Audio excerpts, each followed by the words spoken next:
ಲೋಕಸಭಾ ಚುನಾವಣೆಯ ಅಖಾಡ ರಂಗೇರ್ತಾ ಇದೆ. ಮಾತಿನ ಭರಾಟೆ ಕೂಡ ಜೋರಾಗ್ತಾ ಇದೆ. ಆದರೆ ಮಾತು ಹಿತಮಿತವಾಗಿರಬೇಕು ಅನ್ನುವಂತ ಎಚ್ಚರಿಕೆಯನ್ನ ನಿಜಕ್ಕೂ ವಹಿಸಬೇಕಾದಂತ ಸಂದರ್ಭ ಅಂತ ಅನ್ಸುತ್ತೆ. ಯಾಕಂದ್ರೆ ಮಾತಿನ ಬರದಲ್ಲಿ ಮತ್ತೊಬ್ಬ ಕಾಂಗ್ರೆಸ್ ಶಾಸಕ ಒಂದು ಎಡವಟ್ಟು ಮಾಡಿಕೊಂಡಿದ್ದಾರೆ.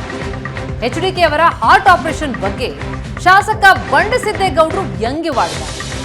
ಚುನಾವಣೆ ಬಂದ್ರೆ ಸಾಕು HDK ಆಸ್ಪತ್ರೆಗೆ ಸೇರ್ತಾರೆ.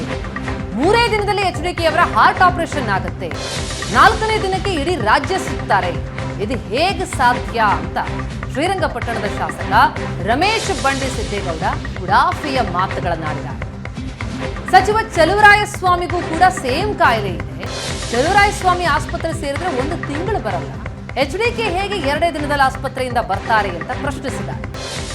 ಮಾತಿನ ಬರದಲ್ಲಿ ಆರೋಗ್ಯದ ಬಗ್ಗೆ ಮಾತನಾಡಿ ಎಡವಟ್ಟು ಮಾಡಿಕೊಂಡಿದ್ದಾರೆ. ಏನಾರು ಒಂದು ಚುನಾವಣೆ ಸಂದರ್ಭ ಬಂದ ತಕ್ಷಣ ಹೋಗಿ ಹಾಸ್ಪಿಟ್ಲಿಗೆ ಸೇರ್ತಾರೆ. ಹಾಸ್ಪಿಟ್ಲಿಗೆ ಸೇರಿಸಿ 3 ದಿವಸ ಇರ್ತಾರೆ. ಒಂದು ಹಾರ್ಟ್ ಆಪರೇಷನ್ ಆಯ್ತದೆ. 4ನೇ ದಿವಸಕ್ಕೆ ಇಡೀ ರಾಜ್ಯ ಸುತ್ತಾ ಇರ್ತಾರೆ. ಅದು ಹೆಂಗೆ ಸಾಧ್ಯ ಅಂತ ನನಗೆ ಅರ್ಥ ಆಯ್ತಲ್ಲ. ಯಾರು ಹಾರ್ಟ್ ಪೇಷಂಟ್ಸು, ಈಗ ಚೆಲುವಣ್ಣ ಇಲ್ಲೇ ಕೂತವನೆ, ಚೆಲುವಣ್ಣಂಗೆ ಇರ್ತಕ್ಕಂಥ ಸೇಮ್ ಕಾಯಿಲೆ ಅವ್ರ ಸ್ನೇಹಿತರಿಗೆ ಕುಮಾರ್ ಅಣ್ಣಂಗೆ ಇರ್ತಕ್ಕಂಥದ್ದು. ಇವನು ಹಾಸ್ಪಿಟ್ಲಿಗೆ ಸೇರಿಸಿದ್ರೆ 1 ತಿಂಗಳಾದರೂ ಈಚೆಗೆ ಬರೋಲ್ಲ. ಅದು ಹೆಂಗೆ 2 ದಿವಸಕ್ಕೆ ನಾವು ಹಾರ್ಟ್ ಆಪ್ರೇಷನ್ ಮಾಡಿಸ್ಕೊಂಡು ನಾವು ಈಚೆಗೆ ಬರೋದು ನನಗಂತ ಗೊತ್ತಾಯ್ತಾರೆ. ನನಗೆ ಏನಾರ ಒಂದು ವಸ್ತು ಇದಿದ್ದರೆ ಹೇಳ್ಕೊಡಿ ದಯವಿಟ್ಟು.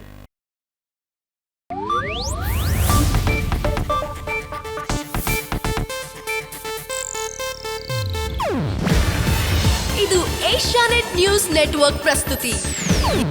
ನೀವು ನೋಡ್ತಿದ್ದೀರಾ ಏಷ್ಯಾನೆಟ್ ಸುವರ್ಣ ನ್ಯೂಸ್.